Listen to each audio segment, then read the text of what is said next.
The nooks and crannies of the capital city have become a crucible once again for a new idea of politics. Yogendra Yadav's party Swaraj India, which was launched on October 2nd, promises a long-term policy agenda and a better way of doing politics. Over a year and a half after his bitter, unceremonious ouster from the Aam Aadmi Party that he had helped create, Yogendra believes there are still many takers for what the AAP had set out to deliver. He's ready now to test that belief. So Yogendra, here we are in the heart of Old Delhi, attempting to talk about a new way of doing politics. You've just launched a new party, Swaraj India. No one can accuse you of being once bitten, twice shy. As I keep saying to everyone, you go to a market, you get rotten bananas. You don't go to the same shop again, but you stop going to the market. You meet a friend, something doesn't quite click.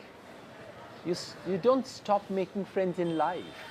For the last 100 years and for the next 50 or whatever I can foresee, politics is very much at the core of the making of this country. And that's why politics is something that I sometimes call Yug Dharma. This is the dharma of our yug. So it's not an optional activity. You don't get something right, you go back, you learn.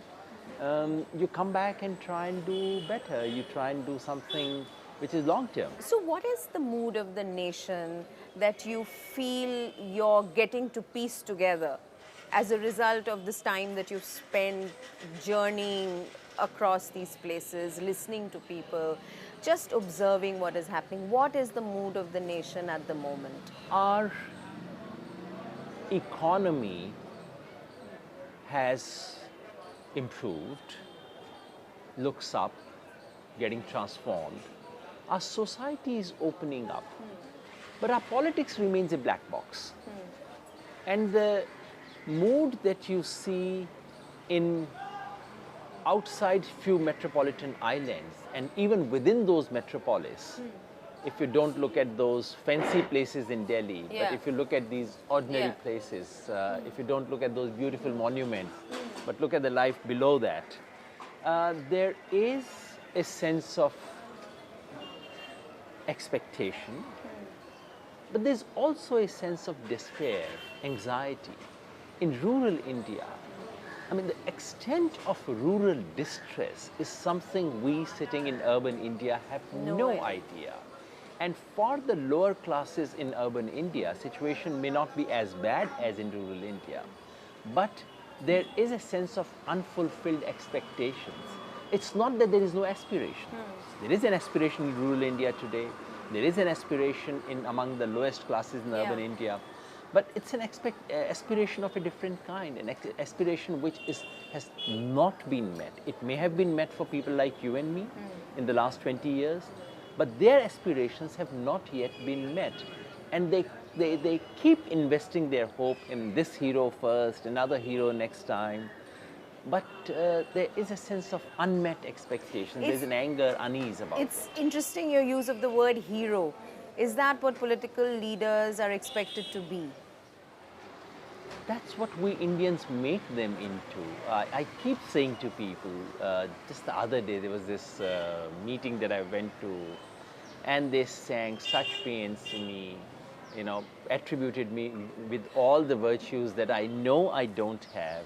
And that's what I said. I said, for heaven's sake, please don't do that to any leader. First, you love them, and out of affection and charity, we, you know, imagine virtues in them that they don't have. Then they start believing in it. They start believing in themselves and become the kind of monsters they become. So there is that streak of hero worship, which is very dangerous in our culture. Which is embedded in our public outlook, isn't it? As a mass, if you look at us as a very amorphous mass. And it's not new. Remember, Ambedkar spoke about it. He was, of course, referring to Mahatma Gandhi and his unease with Gandhi worship. But I think he hit upon something deeper in our culture. We want heroes. And easily they would come out with that Sanskrit shok, दुनिया में जब जब संकट होता है कोई भगवान ऊपर से उतरता है. So the expectation that deliverance would come from some spectacular hero full of all virtues, and what it does, this hero worship, is that it empties us of the little hero inside us. All of us have a little hero inside us. But the moment we start investing in someone else, then we say, okay, it's not my responsibility to reform this country. She will do it. He will do it. And one of the things we need to do in politics is to bring back that small hero inside all of us. Politics can be an instrument for changing this as well, provided we transform the inner core of politics. Unfortunately, we get to see politics only from outside. What happens inside the black box of politics is something that needs to be reformed. So yes, we can have political leaders who are popular outside, but inside the organization, they can be disciplined, they can be reined. That's what we should do to our netas. Unfortunately, we don't. Given the way you exited from AAP and that very visceral experience in a sense, would you be able to be dispassionate in analyzing it? Would you be able to wear your political commentator's hat and look at it at all? Or will everything you say have to come with the disclaimer that I don't like what they're doing, I'd like to expose what they're doing is wrong, and I will be competing with them? I try in my life, not just in my political analyst life, not just in my political life, but in life in general. I try to ensure that my assessment of someone is not determined by that person's assessment of me. It's hard in politics to do that. And it surprises people. When Aam Aadmi Party announced the odd and even policy, we actually gave a statement welcoming it on day one. We said it's actually a good experiment, should be encouraged. People didn't understand it. When the Lieutenant Governor was obstructing Aam Aadmi Party, we said this is not done, this is not how you do it. We have repeatedly over the last 1 year said Delhi should get the status of a full state as far as politics is concerned. And just the other day, on Arvind's video on surgical strikes, I actually wrote to say, I see the video, there's something shararti about it. But to call it pro-Pakistan is silly. There's nothing pro-Pakistan here. Okay. But you can't do that in politics. You know, if you do these things, people say, nahi, kuch setting hai, kuch understanding hai. I guess people will get used to it. But I really try and practice these things. I think anybody who knows a little bit about how Delhi functions knows that any chief ministership and any government in Delhi is always going to be constrained. Sheila Dikshit herself referred to it several times in the course of her tenure. So this standoff, this sort of breakdown, the constant cases against their MLAs, how slippery a slope is this party on? Or do you think people who are so invested in this party, it's amazing to see how invested and how fortunate a political entity can be, you know. Do you think people will continue to care for them? It's not merely Aam Aadmi Party that is responsible for what's happening in Delhi right now. The fault must be equally shared by the MCD, which is run by the BJP, and the Lieutenant Governor, who has on more than one occasion acted not merely as an agent of the centre, but also an agent of the ruling party at the centre. So, in a sense, all those who are responsible for running Delhi have almost abdicated it, are using it as a stepping stone for something else. This is a sense you get during chikungunya, dengue epidemic. This is a sense you get in everything about the number of cases against AAP MLAs. I'm not sure if the same yardstick was applied in Rajasthan or in Haryana, you wouldn't have half the MLAs there in jail as well. So when I read these things, very often I get a sense, no, this looks like a fake case. This looks like made up. Half of the things that are being done to Aam Aadmi Party MLAs almost evoke sympathy. The trouble, of course, is that the remaining half are true. When you throw your own ministers on charges of corruption, that's clearly not something that someone else is manufacturing. When your ministers are, the entire ministry is absent during an epidemic in Delhi, that's not clearly something which someone else is imagining. And when you get one person after another doing the kinds of things that they do, what it does is that it takes away that moral sheen. It would be premature to say that this party has met its Waterloo. I don't know. At least not for me to say that. If Jayalalitha can succeed, if Lalu Prasad Yadav can succeed, who am I to say that Kejriwal will not succeed? Electoral success is a different matter. But you see, this Aam Aadmi Party was not merely an election experiment. It was an attempt at moral regeneration of Indian politics. That moral project is dead. That's what pains me. I mean, as someone standing out, you might imagine that I should be delighted. But the fact is that when a moral enterprise fails, it affects all of us. When I speak to people, especially people who are in Delhi, and many people were really invested in AAP. And I can sense that if AAP, as the moral experiment of AAP fails, that there will be a sort of loss of faith that people feel about themselves. Conceptually, is there a great deal of regret, sorrow even, that this opportunity that comes along so rarely has not been used the way you had hoped it would be when you signed on for the party or created it? This happens only once in a generation. That idealist people are driven to a cause like this. And in fact, in the last few months in Aam Aadmi Party, this used to be my refrain to everyone. I said, look, when I was a child, this was a great Janta experiment. As a child, I had invested into that. Yeah. And when I saw that bickering taking place between Moraji Desai, Jagjeevan Ram, Charan Singh, I felt betrayed. Yeah. As a child, I felt, what right do they have to play with my hopes? And for the last few months in the party, last almost 1 year in the party, I must have narrated this incident dozens of times in the top meetings to say we have no right to play with hopes and emotions of that child sitting somewhere. Let's just exercise restraint. Let's just try to imagine that we are not accountable to each other. We are accountable to that child somewhere who's looking at us. And let's just draw some line and say we shall not do anything which is below that level. So yes, there is a regret that it happened the way it did. Yes, indeed, it drew such talent. It drew people of such caliber. And I'm not saying all of them have exited Aam Aadmi Party. Some of them are still there. Sometimes as prisoners, sometimes as they live in a make-believe world. Sometimes maybe they are sincere. I don't know what their assessment is and why they are still there. But I wouldn't say all the good people have exited from Aam Aadmi Party. Yes, it had the tremendous fortune of getting people who could have given hope to us in politics. What they could not do, and for that I hold people like me responsible, is to allow a small coterie to almost hijack the party. That's what they could not. So thousands of volunteers with great intention, public spirit and service could not prevent that small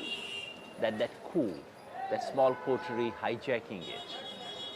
That's probably where we need to learn and see how it could have been avoided. I should also say that moment is not over yet. In Swaraj India, that's what we get, you know, wherever we've gone in Delhi, whichever ward I go. And I mean, honestly, in Swaraj India, some of the best volunteers we have attracted are precisely those.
These days, books and study are a luxury.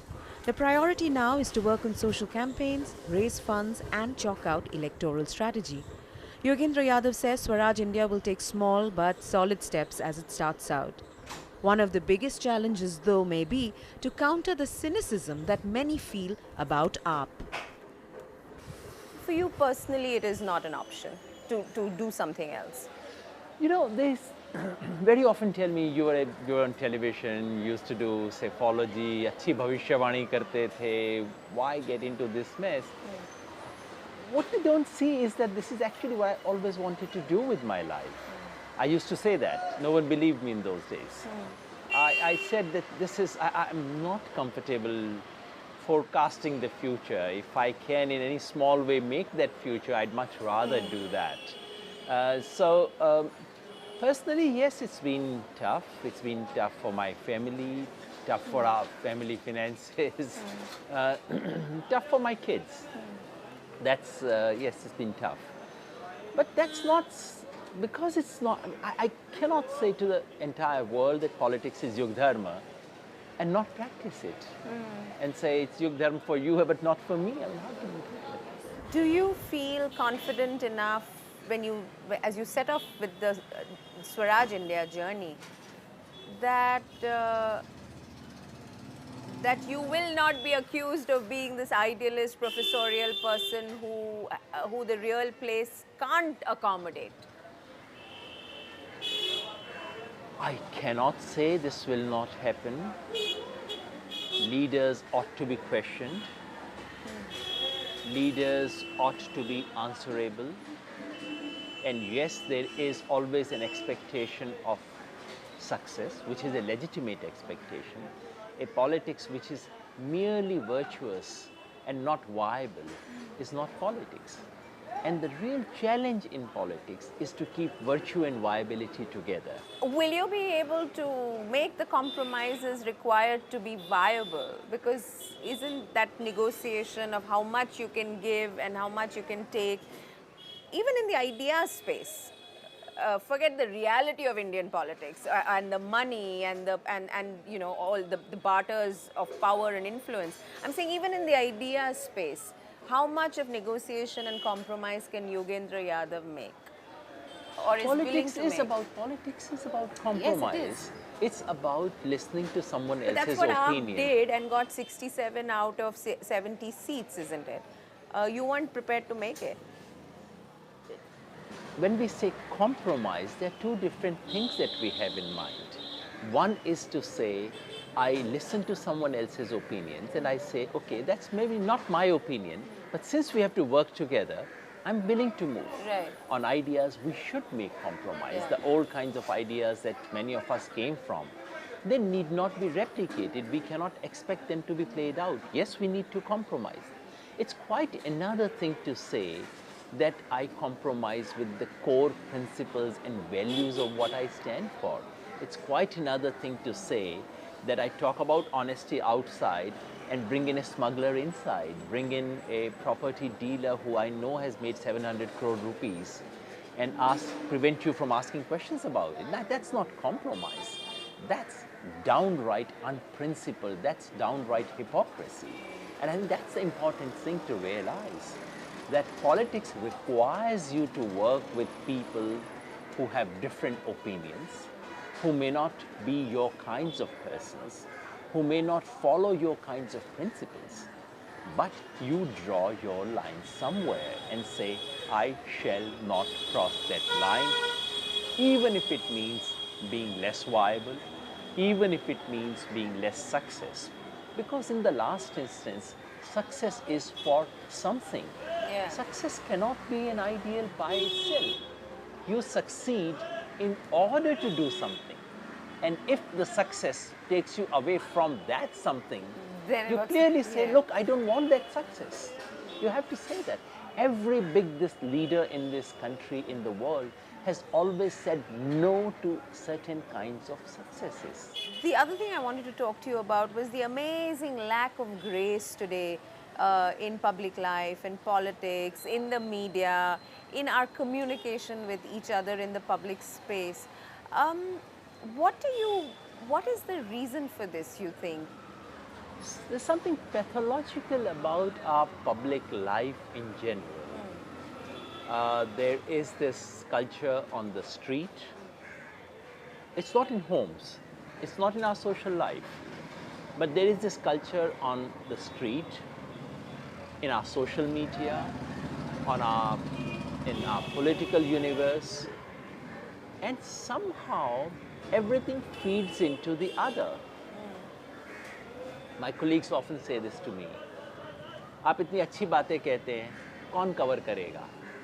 You know, for the last year and a half, media comes to me, hoping that I would say something very, very $3.99 liquor licenses. Yeah, that's what they want you to do, that's right? That's they right. want you to do their job. That's right. They want me to say something very nasty and personal about Arvind. Every time I say, sorry, that's not my business. The other day, some journalist came to me to say, sure, you know, there's this deep corruption case, etc. Mr. Satyendra Jain has got this notice from IT. I said, but I could got this notice, you could get this notice. What is there in this notice? They were so disappointed. So we've created such a low culture, and I must say, television has contributed so much to it. This is an infantile television in India. It's an infant which has got such a big stage. The infant does what infants do. They scratch themselves wherever they want to. And there's a spotlight, and there's camera, there's everything. I really do believe that television has contributed to it. So I speak for half an hour, as I'm doing now. And what happens to me very often is that in this half an hour, if I make one reference which is seen to be, can be interpreted to be a sharp reference, preferably to Aam Aadmi Party, most preferably to Arvind Kejriwal, that tiny 20-second is picked up and played out. And then someone meets on the street, oh, you were very angry with him. I guess we have made television into a spectacle. It's a combat. We want to see that real human combat takes place, which is not what all people want to see all the time. Very often people tell me that when they watch me on a longer conversation on television, they said, हाँ आपने काम की बात की, हमने सुना उसे.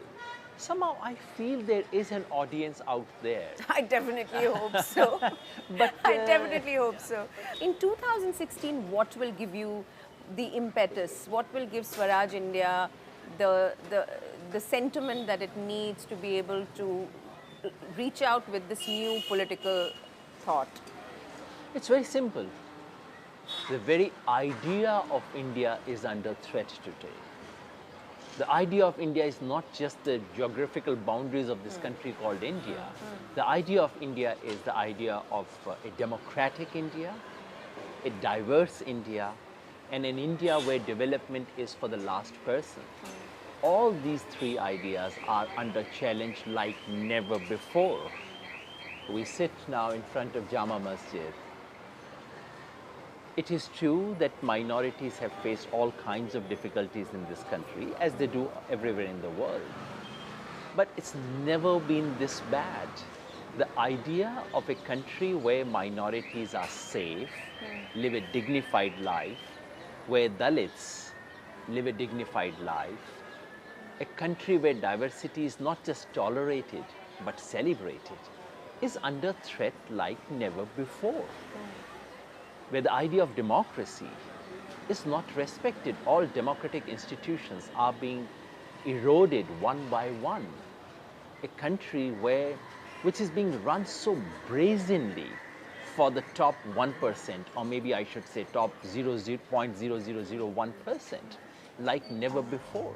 And I don't mean just the Modi regime. Modi regime has made it worse.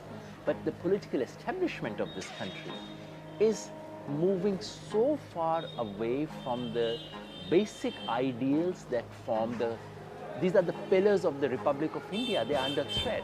So for me, if emergency was a moment to defend Indian democracy, today is the moment to defend the very idea of India.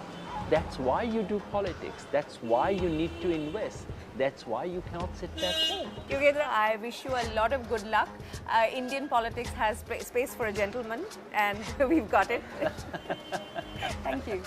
Thank you very much. मन के मंजीरे आज खनकने लगे, भूले थे चलना कदम थिरकने लगे, अंग अंग बाजे मृदंग सा सुर मेरे जागे, सांस सांस में बांस बांस में धुन कोई साजे गाए